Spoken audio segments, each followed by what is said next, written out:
सर्वसामान्यांच्या हक्काचा आवाज जागर जनस्थान।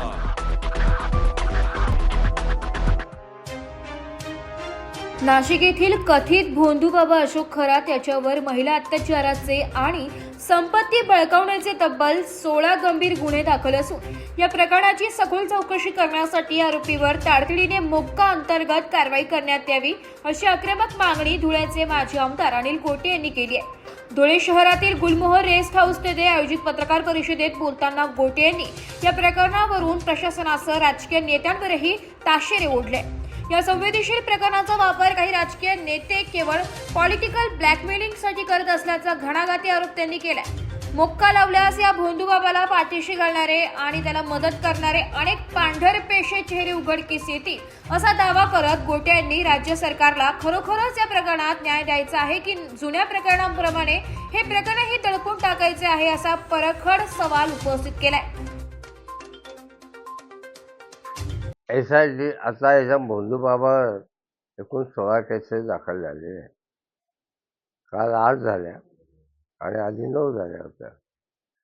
तर त्यातल्या 16 केसेस या स्त्रियांबद्दल केलेल्या अतिप्रसंगाच्या आहेत आणि एक केस आहे ती त्याच्या संपत्तीबद्दलची आहे।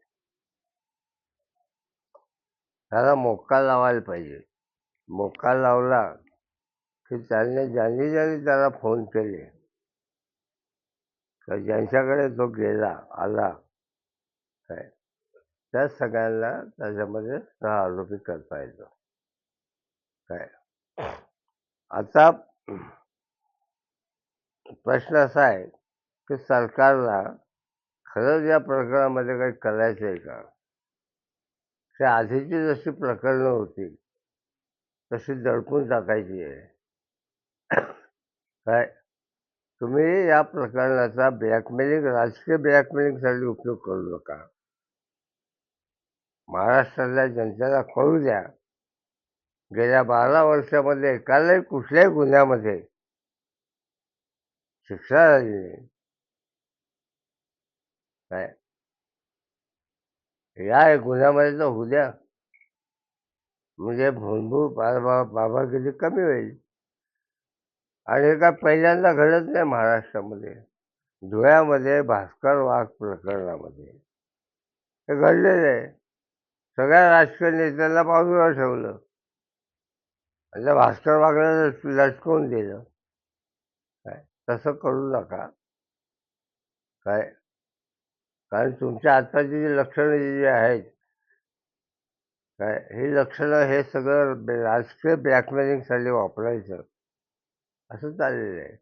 एखाद्या बाईला अंधाऱ्या गल्लीत गाठायचं त्या चाकू दाखवायचा आणि विचारायचं स्वखुशीनं का बळजबरीने? ती म्हटलं स्वखुशी होऊन जाऊ दे काय। तसं करू नका। जागर जनस्थानसाठी प्रतिनिधी रूपक बिरारी, धुळे।